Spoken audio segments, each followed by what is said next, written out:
the Radio Forest podcast. Forrest, hey. Charlie, what's happening, man? Not too much. How are you doing? Doing pretty good. New special, Neighborly. This is your second one. Now, for rock bands, the sophomore album is a huge deal, right? You have your whole life to write your first album, and then the second one is all this pressure. Is it the same in comedy with stand-up specials? Would you relate those together? You know what? It's funny you mentioned that. Yeah, absolutely. I mean, it's you spend a lot of time on your first hour because it's when you're starting comedy. It's you got stuff works, and then you get thrown into another tour, and you're like, oh my gosh, I got to do this again. And at the beginning of every tour, there's like can I do this? You know, am I done? Have I said everything I need to say? But eventually, you get over it, and you find it, and I'm really excited with how this special turned out. This is filmed in Wisconsin. You're born in Wisconsin. I know your grandma's at the show. What was the idea to keep it local and keep it family-oriented? Well, first one is actually in Milwaukee, which was fun. And then this one is in Appleton, smallest town anyone's ever shot a special in. It was very fun. I wanted to do that. You know, family is important to me, and I got such a crazy family. It's just fun to have them around. I mean, it's the way I wanted to do it, you know?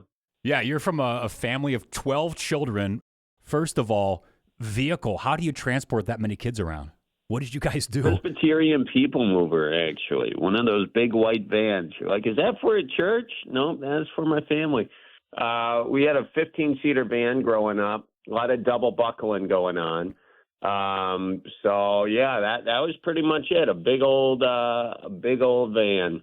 Now, what about Christmas and birthdays? Because you have 12 kids, money's got to be tight. I mean, it can't be, hey, whatever you want, it's on the house. Here's 30 different gifts.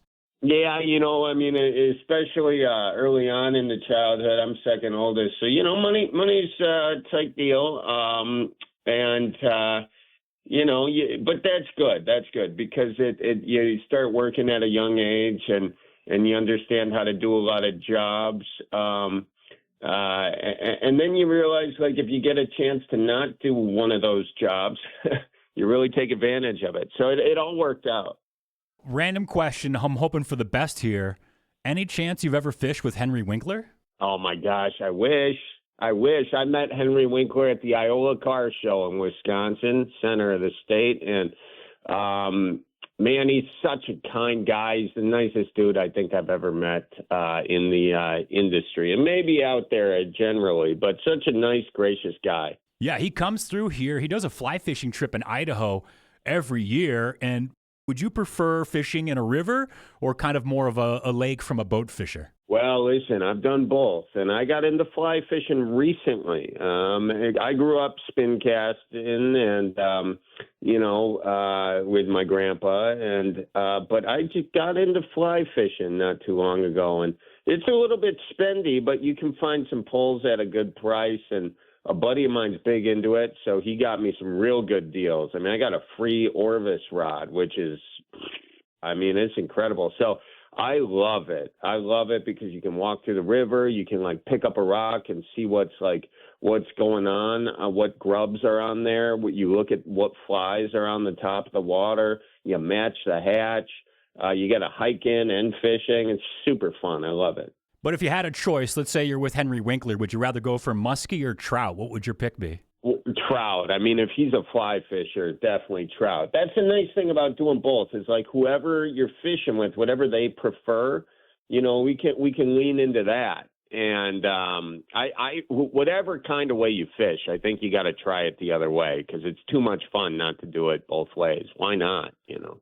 And actually, I spent a year up by Lake Superior, Ashland, Wisconsin. Oh, yeah. You know what blew me away, and of course, everybody probably brings up the cold weather, but when I was there, it got so cold, people between like Duluth and Ashland, their car would break down. They would die. Yeah, that's something you got to be cautious about in the winter, especially up there with those winds whipping off Lake Superior. I mean, that wind chill gets you. And, so, yeah, you always want to have a couple blankets in the car. Yeah, it was something I wasn't prepared for. And people also have like extension cords coming out of the front of the truck. I'm like, what's that? Like, oh, we plug our car in at night. So it basically doesn't like freeze over. Yeah, that's usually a diesel vehicle, because they keep that engine block warm.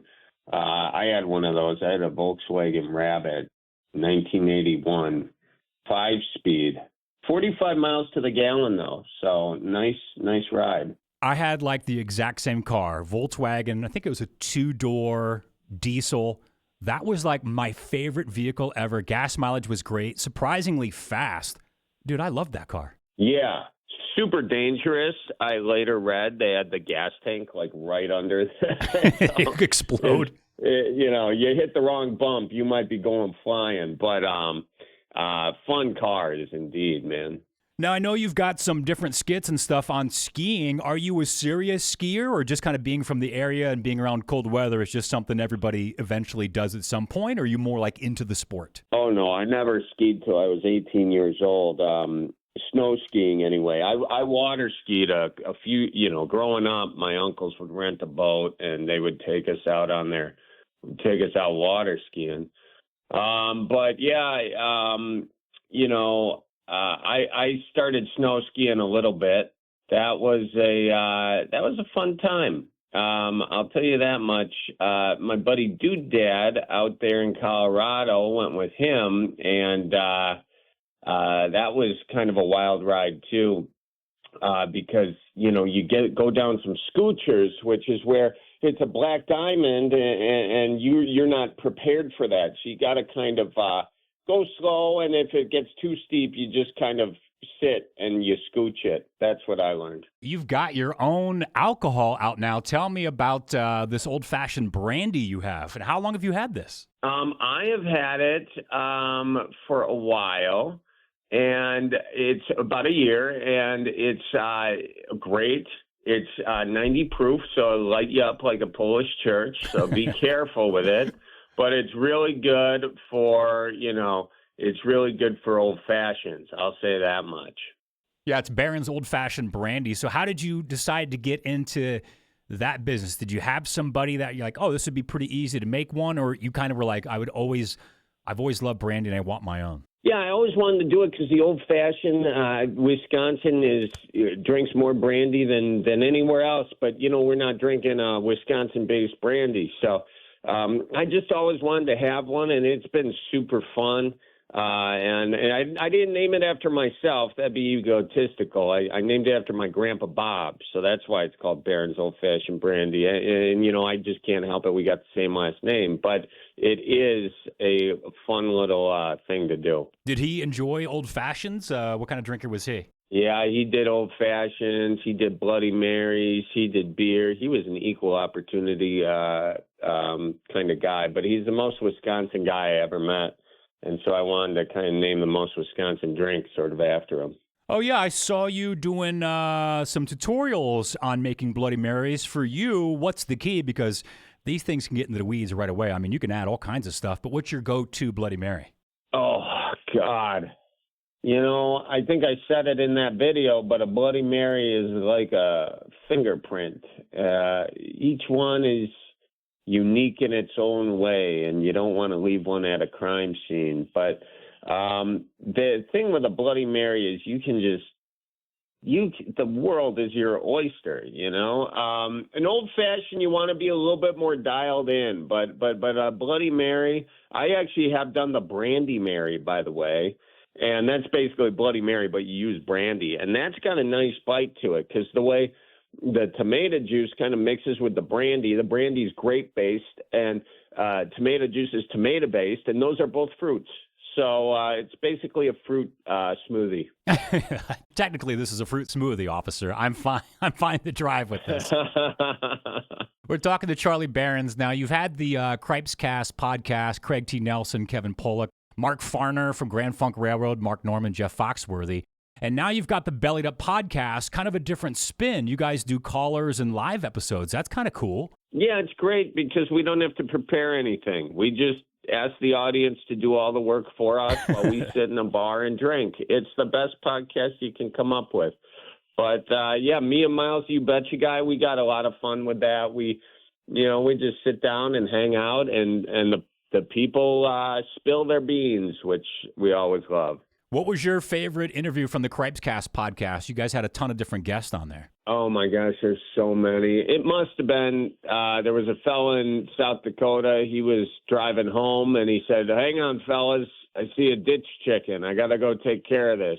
You can hunt from the road, ditch chicken being pheasant. So we're like, are you kidding me right now? You're going to, and he's like, yeah, I'll call you back. I was like, don't call us back. Just put it on speaker. Speakerphone. So you hear him get out, car door shuts, hear silence, and pew. And he's like, I got him, fellas. It was just hilarious. So, nothing like being there for the hunting trip. Since it's a Wisconsin special, you're a Wisconsin guy, your grandma's in the crowd, how many people there were like on the guest list? Like, were you able to sell tickets, or everybody was like, dude, I'm totally in. I got to be there? Yeah. I mean, half the tickets I gave to my family, for God's sakes. When you got a big family, they always want to, you gotta hook them up. No, I'm teasing. There weren't that many. There was a good chunk though. I got a big family, but we got. I was just lucky to get so many family and friends there. I mean, it's such a special moment when you're filming your special like that, and not to say special and special, but it is special. And you want to have as much family around as you can. And we carry the Bob and Tom show here at 96.9 The Eagle. So tell me about your parents and Bob and Tom. How'd that go? Oh, Bob and Tom is great. Yeah, great chit-chatting with them. I mean, they're always really funny, and I never feel like I dial it up enough for them.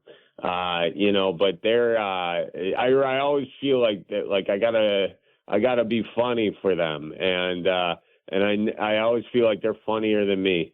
And I actually enjoy that because, those guys make me laugh. And I just like listening to them in general. I've been listening to them since I was a kid. And so it's just an honor to go on. Well, Belly Up to the Bar is the Belly Up podcast. Also, the Berens Old Fashioned Brandy, Charlie Berens, new special, Neighborly. Hey, Charlie, great to talk to you today, man. Thanks for the call. Thank you. I appreciate you, Forrest. Make sure you watch out for deer, all right? I'm on it. Thank you. All right. We'll see you soon. Thanks again.